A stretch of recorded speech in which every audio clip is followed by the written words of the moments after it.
अस्सलाम वालेकुम। उम्मीद करता हूँ कि आप सब आफियत से होंगे। 2011 की बात है। मैं एमए कर रहा था। MA in Islamic studies at university of Kashmir. एक दफ़ा हमारे एक उस्ताद ने क्लास में हमसे एक किस्सा शेयर किया। किस्सा ये था कि एक ताजर था जो चूड़ियों का कारोबार करता था, चूड़ियाँ बेचता था और उसकी दुकान पर हर रोज़ ख़वातीन आती थी और चूड़ियाँ खरीदती थी। और आप लोगों को मालूम होगा कि जब चूड़ियाँ पहनी जाती है तो वो एकदम से कलाई में फिट नहीं बैठती, तो कभी कभी हमें दूसरों की मदद भी लेनी पड़ती है। यानी ख़वातीन अक्सर दूसरों की मदद लेती है चूड़ियाँ पहनने में। तो कुछ ख़वातीन इसी ताजिर से मदद लेती थी और चूड़ियाँ पहनने में ताकि उनको आसानी हो और वो चूड़ियाँ पहनती थी। तो चूंकि ये ताजिर बड़ा परहेजगार था, हलाल रिज़्क कमाने वाला था, खौफ खुदा रखने वाला था, यानी खौफ खुदा उसके दिल में था।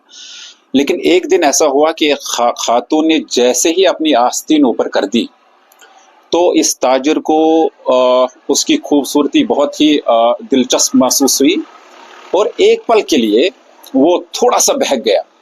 लेकिन अचानक से उसके रोंगटे खड़े हो गए जब उसे खौफ खुदा याद आया। तो खैर उस खातून ने चूड़ियाँ पहन ली और पैसे दे के चली गई। शाम को जब ये ताजिर अपने घर पहुंचता है तो वो अपनी बीवी को एक कोने में रोता हुआ पाता है। वो रो रही होती है।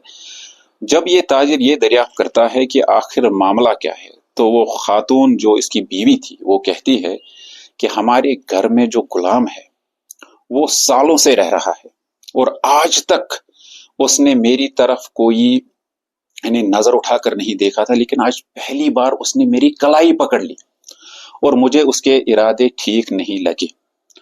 दोस्तों, इस ताजिर ने बजाय इसके कि वो अपने गुलाम को मारता, उसको अपने घर से धक्के देकर निकाल लेता, लेकिन उसने ऐसा नहीं किया, बल्कि वो अल्लाह के हुजूर गया और तौबा की और गिड़गिड़ाया कि अल्लाह मुझे माफ कर दे।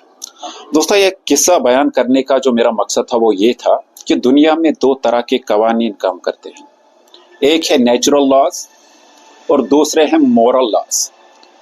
मॉरल लॉज ये है कि जो आप किसी के साथ करेंगे किसी ना किसी सूरत में वो आपकी तरफ पलटकर जरूर आएगा।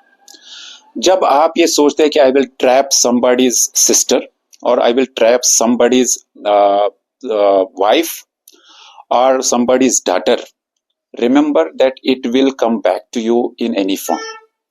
तो दुनिया में जैसे नेचुरल लॉज काम करते हैं, सीजन्स बदलते हैं, सूरज रोज उगता है, डूबता है, चांद उगता है, इसी तरह तारे निकलते हैं, हवाएं चलती हैं, बारिशें होती है और मेहनत का फल मिलता है। इसी तरह एक मॉरल लॉ है। मॉरल लॉ ये है कि अगर आप किसी के साथ भलाई करेंगे तो भलाई आपकी तरफ लौट कर आएंगी। आप किसी को गलत निगाह से देखेंगे तो कोई आपकी बहन, बेटी, बीवी को भी गलत निगाह से देखेगा।